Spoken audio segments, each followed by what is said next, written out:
Tadqiqotchi Rod Ingram Xitoy plani to'g'rida e'lon qilgan bir maqolada yashangan Uyg'ur oqsoqollari va mo'ysuflarning turli uydirma jinoyatlar bilan Xitoy kommunist hokimiyati tomonidan qo'lga olinganligi va ishg'ol qilingan Sharqiy Turkistondagi Xitoy zindonlarida o'lim jazosiga hukm qilinganligini o'ttirib qo'ygan. Sharqiy Turkistondagi sobiq partiyum sekretari Chen Changoning to'mir mushti ostida tutqun qilingan va atalmish kasbiy tarbiyalash lagerlari va turmalarga avatilgan kishilar ichida 55 yoshdan yuqori minglagan Uyg'urlar bor bo'lib, ularning ko'pinchisi bo'g'mo'mlar va pensiyaga chiqqan kishilar. Bu yashangan Uyg'urlar turmaga tashlangan, Xitoy tili o'rganishga majburlangan va ideya viruslardan qutulish uchun soatlab, kunlab, haftalab kompartiya tashviqot qabul qilishga majbur bo'lgan. Xitoy Uyg'ur qiz ayollarini Xitoylar bilan to'y qilishga majburlash jinoyatini davomli kuchab ijro qilayotgan bo'lib, bu vaqtdagi rag'batlantirish e'lonlari ochiq-oshkor tarqatilmoqda.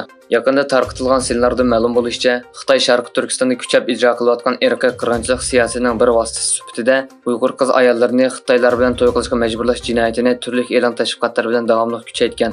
Senda ko'rsatilishicha, Aqsudagi bir loyiha tonishtirish markazining e'lonida monolar bildirilgan. Cho'chyaxov osonliq millatlar bilan xanzurlarning bir oila kishilardek o'tishini izchillashtirish maqsadida bo'ydoq Uyg'ur qizlarini qizg'in taklif qilamiz. Agar xanzurlar bilan aralashib to'y qilishni xohlaydiganlar aktivlik bilan tizimga oldirsanglar bo'ladi. Agar shartga Uyg'ur keladiganlar bo'lsa, tanishtirib qo'ysak bo'ladi. Tanishtirish muvaffaqiyatli bo'lgandan keyin naqd pul va qizil bo'liq orqali taqdirlaymiz. 20-iyun Turkiyadagi inson media tadqiqoti markazida arab medialarida Uyg'ur masalasining kun tartibga kelmasligi, hal qilish choralari to'g'risida muhokama yig'ini o'tkazildi.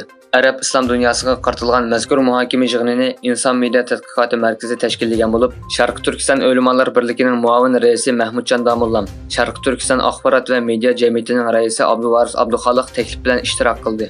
Yig'inga Istiqlol televiziyasi, Vatan televiziyasi qatorliq axborot o'rinlari qatnashdi. Amerika Davlat ishlar kotibi Antony Blinken Londonda 7 davlat guruhi vakillari bilan ko'rishib, Xitoyga qarshi siyosatda birlikka kelishini, moslashtirishni ta'kidlagan. Amerika ovozining bugungi xabarida bildirilishicha, Amerika Davlat ishlar kotibi Antony Blinken Angliya poytaxti Londonda 7 davlat guruhi va Yevropa ittifoqining vakillari bilan ko'rishgan. Ko'rishishdan keyin Amerika Davlat ishlar kotibatligi 21-iyun 7 davlat guruhi birdek ittifoqlashib, Xitoy masalasida zich hamkorlashishning muhimligini ta'kidlagan. Rossiya doiralari Viktoriya shtatining muavin bosh ministri Jakinta Allanni o'z ichiga olgan 48 Avstraliya fuqarosiga G'arbning Rossiyaga qarshi harakatini qo'llaganligi uchun jazo yurgizishni qaror qildi. Rossiya Allan qatorliq 48 siyosiyon, jurnalist va savdogarning bu davlatga kirishini chekladi. Amerika prezidenti Joe Biden bilan Hindiston bosh ministri Narendra Modi olam boshlig'i, yarim o'tkazgich, Amerikaning Hind Tinch okean tashabbusiga qatnashish, texnika va harbiy hamkorlik qatorliq ko'plagan sohalarda kelishim hosil qilganligini e'lon qildi. Biden Modini Oqsaroyda dag'dug'liq qarshi olgan bo'lib, garchi Xitoy bevosita tilga ilinmagan bo'lsa-mu, lekin bu ikki davlatning Xitoyga qarshi hamkorligi deb sharhlandi. Rossiyaning Ukrainaga qilgan hujumida aktiv rol o'ynagan Rossiya yollanma askar guruhi Wagner bilan Rossiya armiyasi rahbarlari o'rtasida jiddiylik paydo bo'ldi.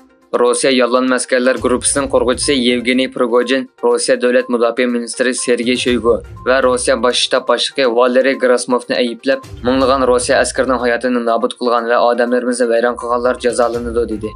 Ijtimoiy taratqularda hambarlangan suratlarda Wagner jangchilarining bronevik va tanki bilan Rossiyaning Janubiy harbiy rayonlik qo'mondonlik markazi binosining atrofiga o'rlashtirilganligi ko'rsatildi.